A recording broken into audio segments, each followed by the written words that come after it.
And it just opened the door towards change. That little crack made me curious about how wide that door could open. And I started to learn over the course of, well, it must be a couple of years. I went through a ton of books, like a library full of books. Paradigm shift for me as a person that would never talk about problems. I was getting told to speak up about things. Yeah. I went to my first event and decided to talk about some of the things I'd been through. And it was life-changing. I found that when I spoke to people, they had similar things within them. Yeah. And they were waiting for somebody just to speak and share something, to have that connection. And I found it so healing for myself as well, almost like a talk therapy of airing out these things I've hidden.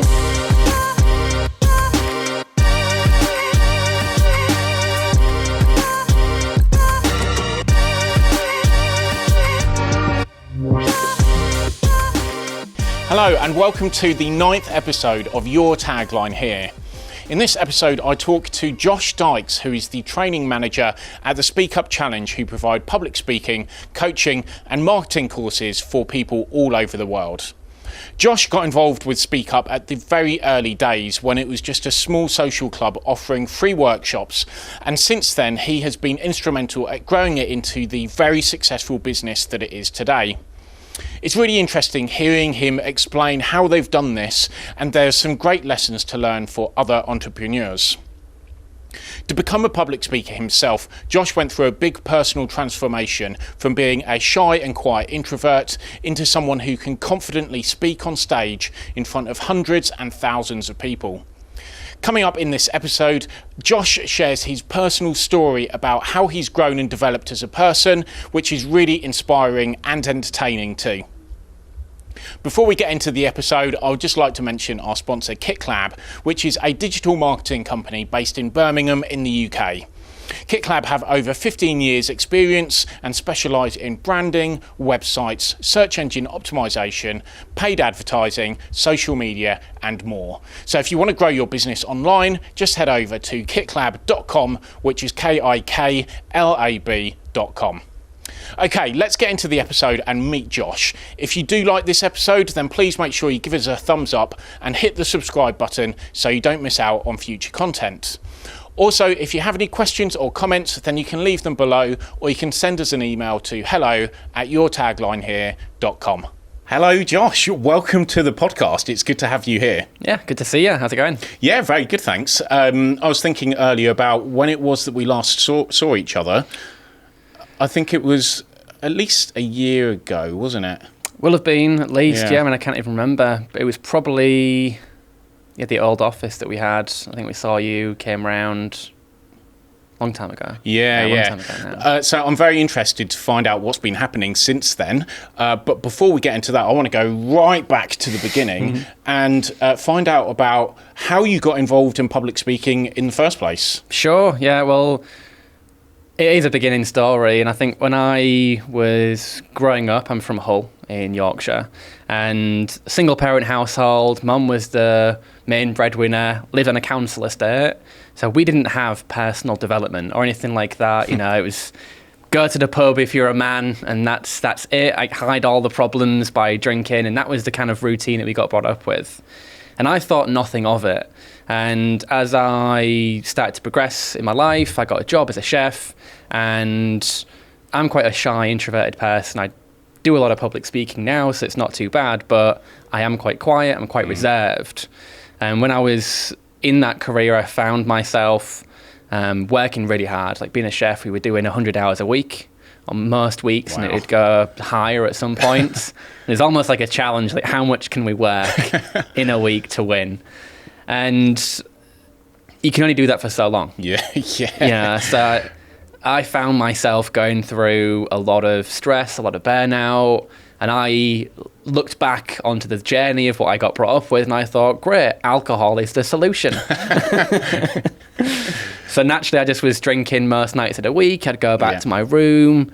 Mainly at first, it was for fun, but then it just became this habit that built up out of nowhere. Okay.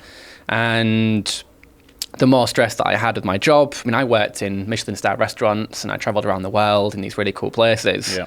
But it also made me quite isolated, and I had this really weird routine of working really hard, going home, drinking. That was it. Okay. And that led me through a lot of depression, a lot of generally not being very happy about myself and what I was doing. I lost a lot of fulfillment in my job, and I didn't really know what to do next.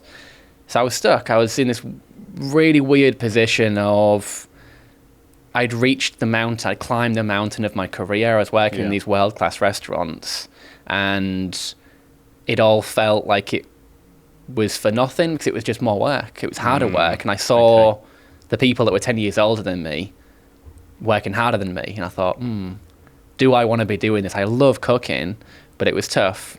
So that spiraled me downwards. I went away from the work for a bit, and when I had a bit of time free, I realized that I'd sacrificed a lot of my personality, a lot of my confidence in that job. So I became really quiet, and I looked for some help. So I found a lot of books, a lot of personal development things that gave me some information, some resources. One of the first people was Tony Robbins. Yeah. The Awaken the Giant Within book. And I reading it the first time was so weird for me because I was like, what is this guy on about?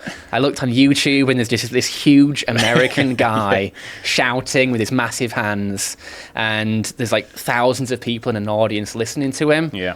And I was thinking, what is this guy talking about? This is not like I'm going to the pub. I was like, the pub mentality kicked back in.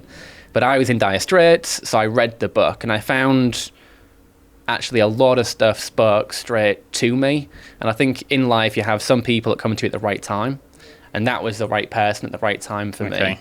And it asked me a lot of hard truths and helped me to get some structure back in my life and think about who I wanted to be happy, healthy, and have good relationships with myself and other people. And it just opened the door towards change.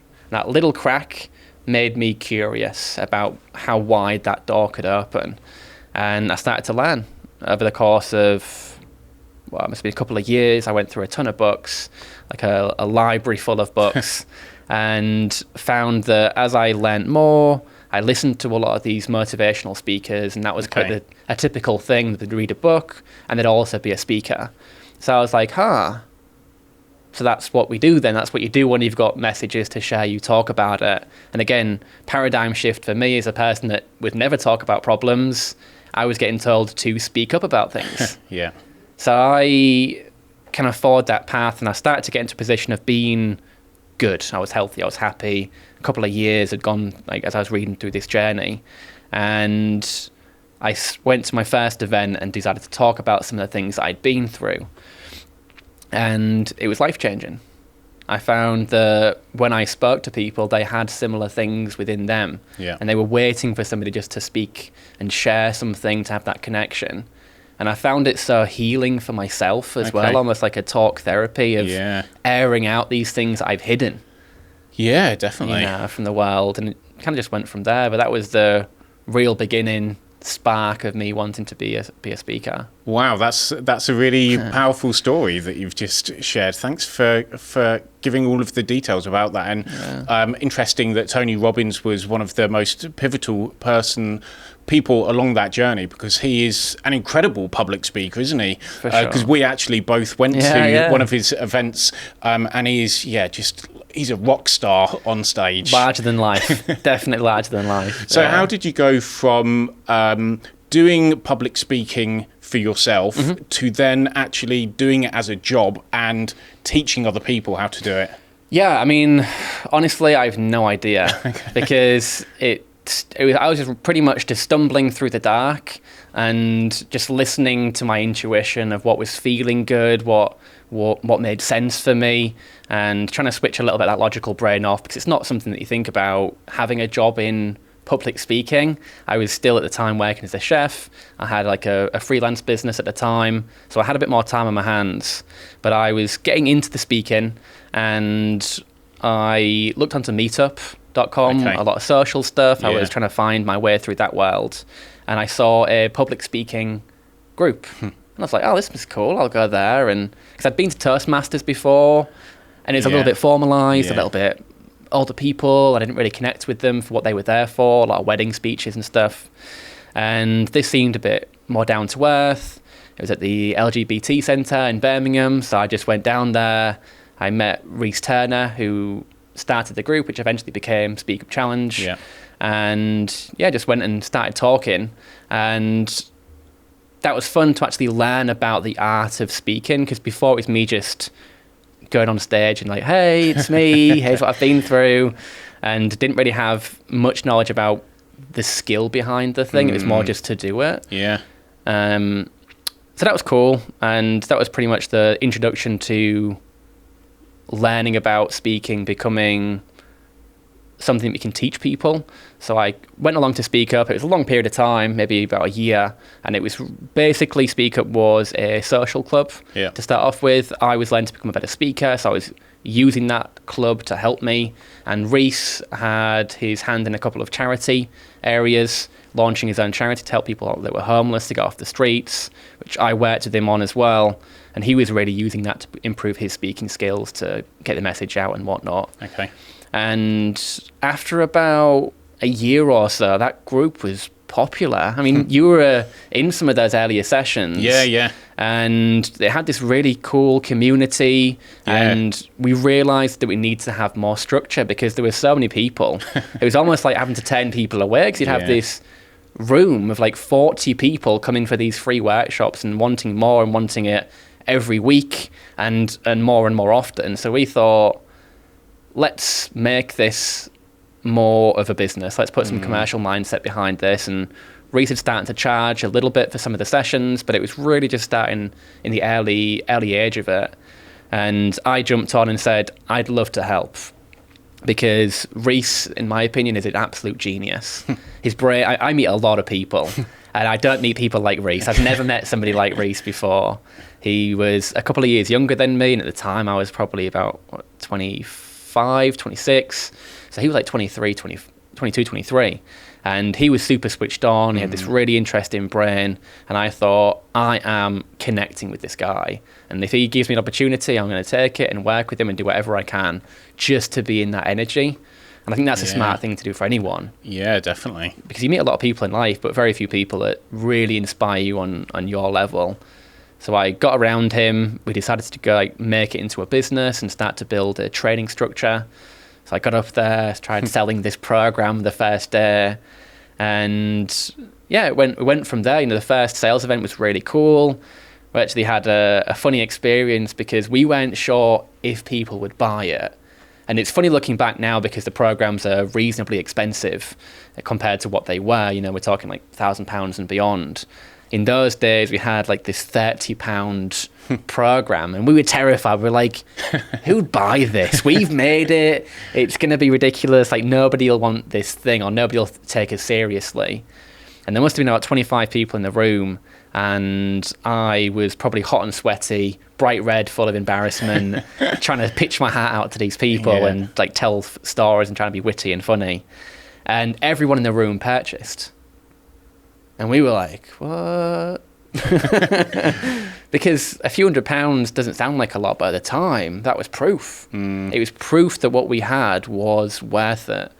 And I think a lot of the work that we'd done with the community before that, i.e. building up these relationships, really getting to know these people that wanted to improve their skills, was a huge factor in there, because those people stuck around for a long time, and it became this family, this connection. Like, yes, it was a business, but we were helping each other, and we found that people blossomed and grew as a part of that company, as the company started to grow and become more serious.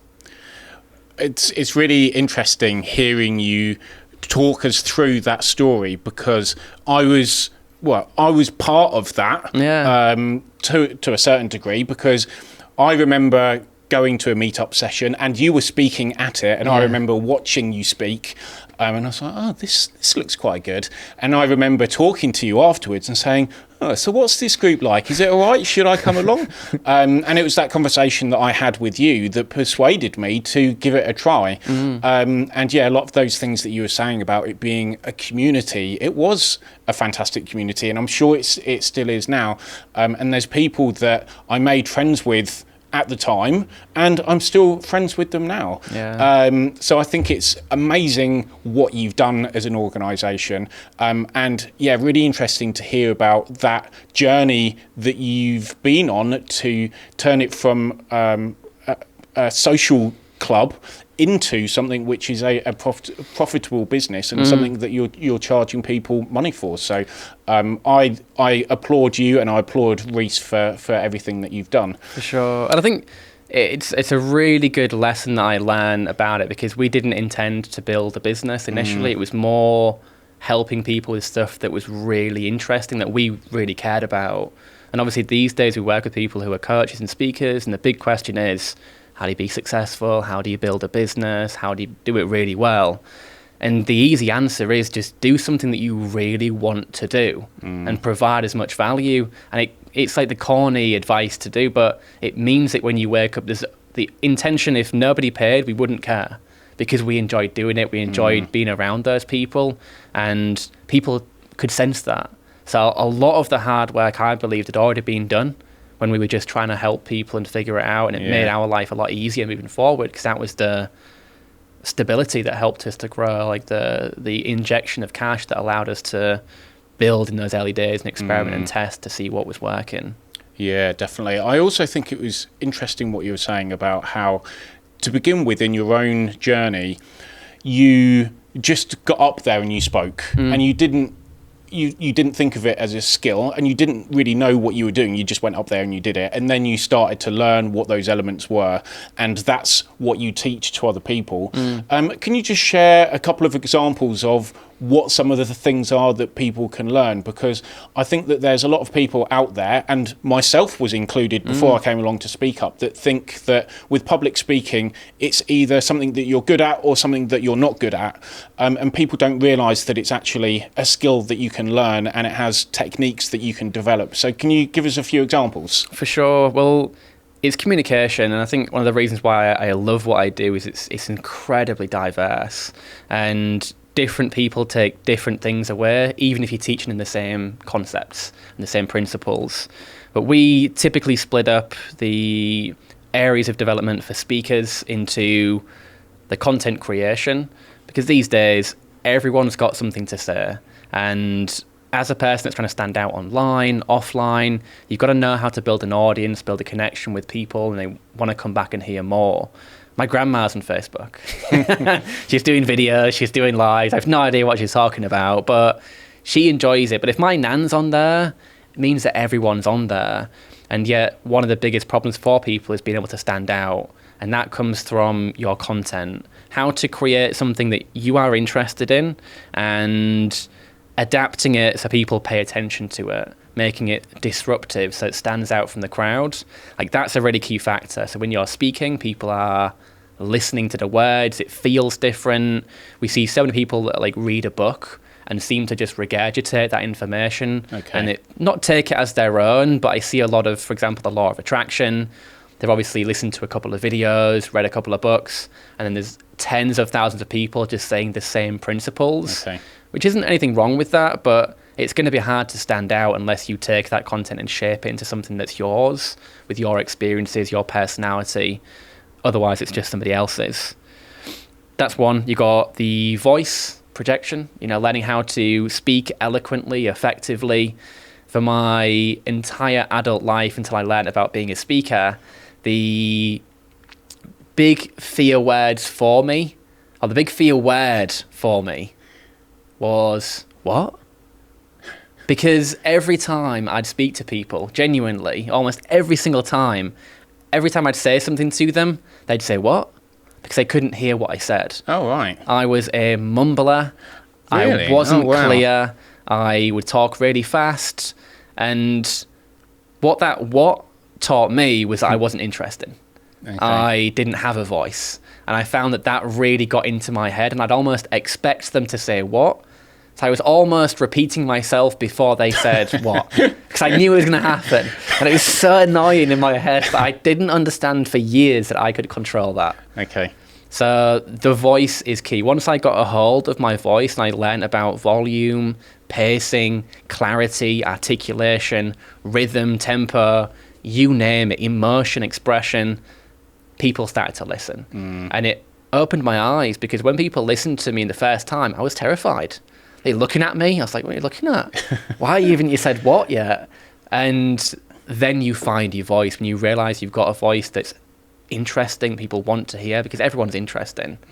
I think that's a crucial thing. So yeah, we teach people about how to find their voice, how to speak so people will hear them, if they want to be confident, how to use your voice in a confident way. And even if you're nervous inside, being able to speak, articulate with the muscles in your throat to effectively enunciate and project, so people think, oh wow, they're interesting. And a lot of the time people in their heads have a different judgment of what the reality is. Everyone else sees a lovely speaker that's got a really interesting story. Yeah. In the speaker's head, they are terrible, they're quiet, they're not interesting. Yeah. So it's important to get that overrided, or to overwrite that feeling and behaviour and belief. And the final area is body language. Being open, being expressive, using gestures, facially, hand gestures, movement to create a presence. Because apparently that's the most of your communication is done non-verbally. So getting a hold of how to use these so you're not closing yourself off, having a good posture, having good eye contact, learning how to engage with an audience. Because it should always feel like it's a conversation with somebody else when you're speaking to them. If it's one way and you're just talking at people, it's not interesting. It doesn't feel like you're in a back and forth, and they slowly will just switch off and get into their own heads. Well, it's clear that you really know your stuff, Josh. And it's amazing how many different elements there are to being a good public speaker, which might feel a little bit overwhelming to some people, but I think it's really useful to know that there are lots of different things, and you just take them one thing at a time, and then you practice it, and you give it a try, and then you get better, and then you move on to the next thing. Of course. And it's been great for me as well, being involved with Speakup as a videographer, because I would come along to workshops and to the live nights and film them. And it was good from my point of view to see people at the start, when they come in and they are a little bit shy and like, oh God, I'm going to have to speak, oh my God. And I'll be putting the microphone on them and I'll be like, oh, I'm really nervous. And then by the end of it, they're absolutely just smashing it, and 100%. Seeing that development in people. I mean, it was rewarding for me, and I wasn't really doing anything, so it must be massively rewarding for you. You would believe. Yeah, it's the best feeling in my life is to see somebody who is naturally quite shy, quiet. I remember a lady, remember Carmen? Yeah. When I first met Carmen, she said that she called herself the mouse. And I was like, what's going on? She's a foster carer. She looked after people her entire life. And she never really had a voice of her own. When we met her, she just turned 60 and started our program to become more confident. By the end of it, she's a different person. And I think that's one of the strengths, because there's some things in sports or business that you only use in business or only in that certain arena. With public speaking, you're always communicating with people. So once you become good at speaking, you can help anybody. You can find that gives you so much confidence, better relationships, better at work, better at whatever you want. So I think it has a profound effect on the people that you work with, and you see them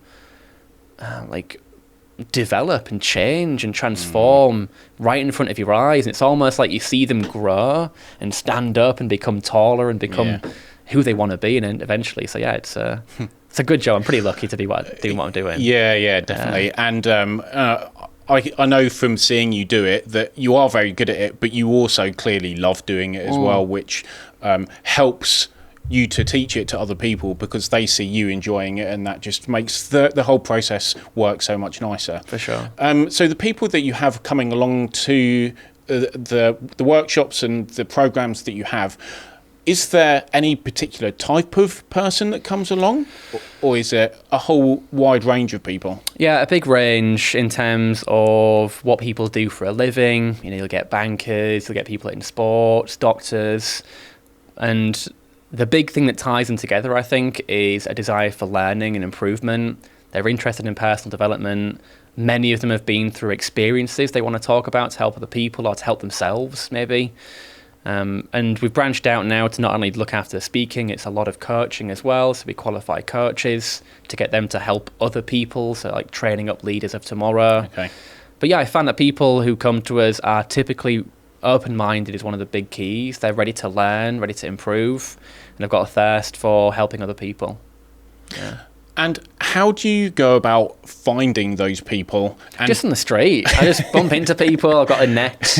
Just net them, bring them in, get some money off them, and then they start, and then because that's it. I know that you do get lots of people coming along to the workshops and the programs, and they come from all over the country, and I'm sure now they're probably from all over the world, but we'll come on to that in a moment. Yeah. But how do you go about marketing the business and getting your brand out there?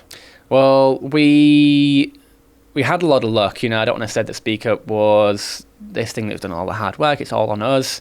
Reese had a background in digital marketing. So from the early days, after we had that community, which was really the big thing that started us off, we had about 2,500 people eventually in that group.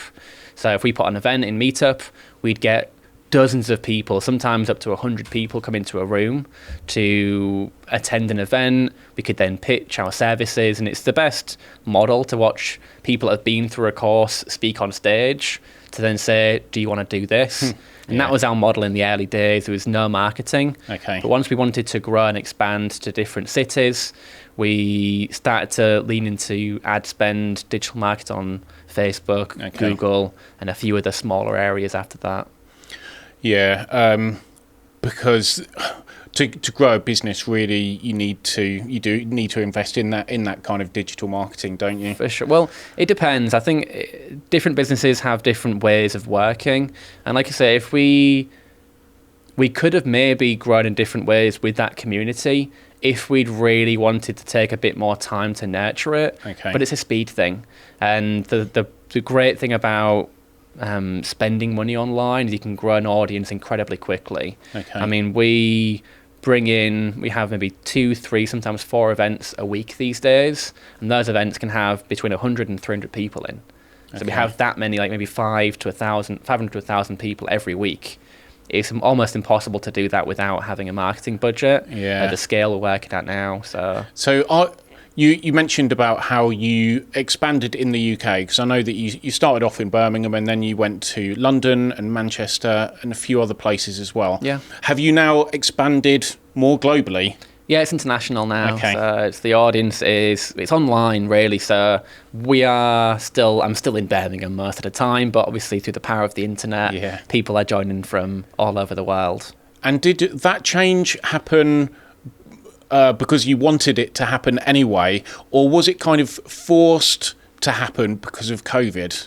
It was 100% forced because of COVID. Well, we'd had some plans before lockdown to think about online training. We actually signed up a few people as international customers that they'd come to England to speak, but they were from like Sweden, Dubai, and a few other places. And eventually the plan was to have these international speaking events. Yeah. And the online was slowly getting there, but we didn't really have a massive reason to do it because we were okay, we were fine. Yeah. But the funny thing about having a public speaking business when COVID came along was you can no longer meet in public. Yeah. So that was a bit of a game changer. Yeah. So what was that like when COVID did happen and then you realised we're going to have to cancel the events and cancel the workshops? Firstly, what were your emotions at the time and what were you thinking?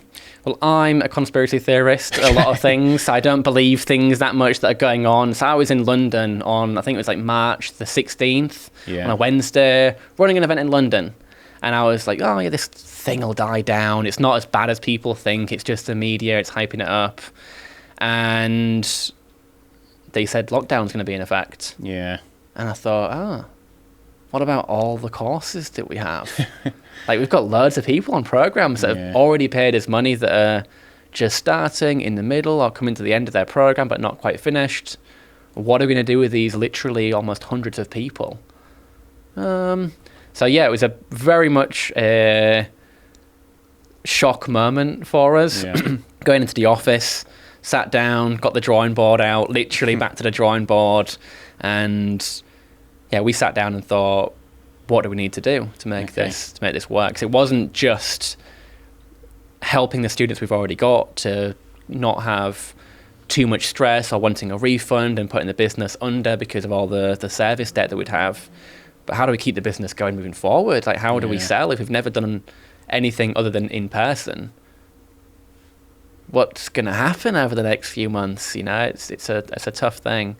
So yeah, it was a big shock at the time, and definitely an emotional time. Yeah. Because at that stage, we'd spent years, blood, sweat and tears into the business. You know, there's no illusions. It's a hard job still, you know, building a business to where it is. It's a bootstrap team. We'd love working on a budget and working really hard with limited resources and building great things. And you start to see that growth happen, and then this global pandemic kicks in that probably wouldn't be very helpful for our business. And you wonder, like, oh, is this a sign of something that we should have done something else? But it's great how you took that very stressful, very worrying situation, and then you went to the drawing board and you came up with a solution of how you could run your business online, which is amazing how you've been able to do that. So with Speakup now as a business, is it all online? 100% online. Okay. Yeah, I mean, we went through about a 48-hour period of lockdown, probably from that week of the 13th of March when lockdown officially started to happen and kick in. And by the next week, we're up and running online. And all the students, we had this plan of action to get all the students into online training and events. Lots of really interesting things that were providing much more value. Yeah. So lots of sleepless nights for me doing all the extra training. Yeah. Help getting all the trainers on board that we had to help them, to keep them busy with work. Obviously they have responsibilities and whatnot. And really at first it was more just trying to run these events to get our students sorted. Then we tried our hand at running some online events. And the funny thing is, it was probably the best thing that could have happened to us at first, because it allowed us to tap into that international marketplace. It was no longer going to a small city, trying to run an event, getting a couple of dozen people to attend and convert them. We were running events for hundreds of people because they can all do it from home. They're all at home, pretty bored, wanting to learn something interesting. So I come on with jazz hands and start talking to them, telling cool stories. And we started to get sign-ups. And I think it was about 2 months after lockdown, we had our biggest month ever. So we'd started to grow in revenue quite significantly because of all the changes that we started to make. And I think by adapting quite quickly, we didn't really let our rest on our laurels and get upset and didn't do anything and get dejected. We just went full guns to pedal to the metal, and it worked out really well. Yeah, well, a fair play to you for being able to adapt and move forward and be able to grow your business in the very challenging circumstances. So what are your plans now for the future with Speakup? Well, Speakup's always changing, and I think that's one of my favourite things about it. It's not this incredibly structured thing that is always quite rigid in its growth, and we've got these big plans. We have a vision of what we want to do to help people, and the vision is to help change the world by creating coaches and speakers that can become experts in their area, build businesses for themselves and do it in a really effective way. And that's a big gap in the industry right now, especially for the coaches, because you got a lot of people wanting to be coaches, but very few actually having the skills to market themselves, to get enough regular customers, because it is quite hard to build that sort of a business with no prior knowledge. A lot of people were like me, I'd read a Tony Robbins book and want to become a coach, and you start speaking, but where do the customers come into it? You know, it's not easy. So we've got this global industry right now of hundreds of thousands of people wanting to become coaches, and probably 0.1% who actually know what they're doing and they've got prior skills to help them, and the rest of them really want to do it but are pretty much stuck. So a lot of our focus right now is around speaking, coaching and marketing. So helping them with a full picture of obviously getting the skills to provide value, presenting that value in front of their audiences, and selling themselves in an authentic way that makes them stand out from the crowd. And that's the vision of how we help people. But I guess in the future, it'll be a case of having an open mind. You know, the great thing about Speakup is it changes. It never looks the same from 1 week to the next, let alone, you know, years in the future. And I think it'll have a lot of the same flavors, but we'll really just listen to the customers, seeing what's working for them, how people are receiving certain things, and just taking it one step at a time.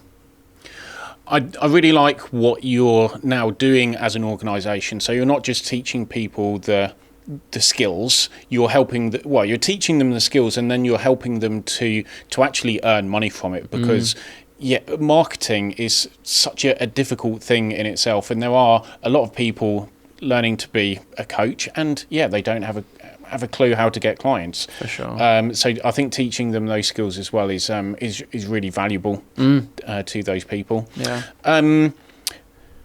If there's people watching who are thinking about starting their own business in anything, from your experience of growing Speakup in the way that you have, what advice would you give to people? That's a good question. So I'd say find something that you actually love doing first. We see so many people that come to me and say, how do I become successful? Well, you don't become successful with that question, because you're looking for success in resources, i.e. how do I make money? And you make money by providing value. And building a business is going to be pretty hard. Even if you're really lucky, it's going to be difficult. You're going to have tough times. So those tough times will stretch you. And if you don't love what you do, it's going to be really easy just to say, let's get a real job. And you'll get a formal job that pays you a set wage and gives you structure, but less of the passion. So I'd say find something that you really are interested in. And that can take a bit of time. I mean, there's a great book by Cal Newport called Be So Good They Can't Ignore You. Okay. And that goes all into like finding your passion. It's quite cliche and quite hard for people to understand, but it's really about developing your passions. And by working at something that you think that you might enjoy, or even something that you're not sure about, you gain skills, proficiency, then you start to become confident and passionate about it. I imagine that so many people feel like they've always been passionate about what they do. But if you ask them on week one of trying it out, they may have had a different answer, like, oh no, it's horrible, it's stressful, it's new, I'm not sure about it. But once you spend a good amount of time, the passion grows, you become confident and competent and build that community around you. I'd say passion is important. Number two would be the ability to adapt. And I think that's one of the most scary things that we've had to do, but the most important. Because what you think works now may not work in a month, 2 months, 6 months' time. So you have to have the ability to completely throw away everything that may currently be working if a better idea comes along. If you think this may work better, may help people better, and a lot of time that vision about helping people kicks in. So even if it can make more money if I do this, I actually want to provide more value doing that. It's probably better to go in that direction than just the financial direction, because that value, people see it and people want that. Eventually, over time, that's what keeps you holistically growing and people caring about what you do. Once you start to fall too much in love with the money, you become quite transactional in what you do, and it ends up just being a service rather than your passion. And I see that quite a lot, unfortunately. It's find something that you love, adapt as often as possible, and learn from what people think about what you do. I think one of the big reasons why we've grown to where we are is by asking people, like, what do you enjoy about our programs? What's working, what's not working? And even up until a year and a half ago, we were having feedback forms for every person who attended every single thing with us. What was good, what was bad, what did you hate about it? And really trying to get all that information out from them. Because they are your customers will tell you what they want and what they like and what they don't like. We've built things that we've thought are going to be amazing, but the customers didn't want it. So we thought, all right, you guys are in the driving seat, and if you don't listen to them, you're going to sell things that you think that people want, and that may not be the reality of the world. So ask people, do a lot of trialing and testing. I meet so many people that want to become coaches, and they say, oh, I want to build this course. What do you recommend? I said, just run a program for free for people and ask them, like, see what works for you, what works for them, learn and improve it along the way. And eventually you may find something that is pretty cool, and that development journey is there, rather than trying to go home and create something that you think is amazing, because you'll have to iterate anyway after they give you that feedback. Great advice. I've been taking lots of mental notes. I've got 2 more questions for you. First of all, with Speakup, if there's anyone watching who wants to get involved to either learn about public speaking, about coaching, or about digital marketing, where do they go and how do they find out about it? Speakupchallenge.com. Super easy. We run free events on a regular basis. They are like 6-hour events from 10 till 4 p.m. in each area, each discipline. So you've got speaking, you've got marketing, you've got coaching, led by expert professionals in that area. And it's a free day. You know, and if you learn some great stuff, you find it enjoyable, and you want to sign up, there's options to do that. And if you want to just come for a free day and learn something, you can do that as well. It's a win-win. Well, it's a no-brainer, really, isn't it, if you're getting something for free? Yeah. And the final question is, what is your tagline to summarise your story about becoming a public speaker and running a public speaking company? That's a good question. I'd say learn to speak up because you can stand out. Nice. I like it. Yeah, that's really nice. Yeah, definitely. And you can stand out by speaking up. For sure. And it's, yeah, I've seen lots of people do it through my involvement with Speakup. And it's great hearing your story about how you did that as well, from being that person who would mumble and hear the word "what" a lot. Like, when you were saying that, I was thinking, no, that's not Josh. I just can't imagine you being like that. Honestly, it still crushes me if I do it and somebody says "what." I just die inside slightly. Yeah, so it's great to see how you have personally developed over the years to become the person that you are now, and also great to see how the business has developed over the years to what it is now. So thank you so much for coming on the podcast. It's been great having you here, and it's been lovely to see you and to catch up and to hear about what you've been doing with Speakup. Yeah, you as well. It's awesome. Thanks for having me. I hope that you enjoyed the episode. If you did like it, then please do give us a like and subscribe so you don't miss out on any future content. If you have any questions, then you can leave us a comment below, or you can send us an email to hello@yourtaglinehere.com, and I will see you next time.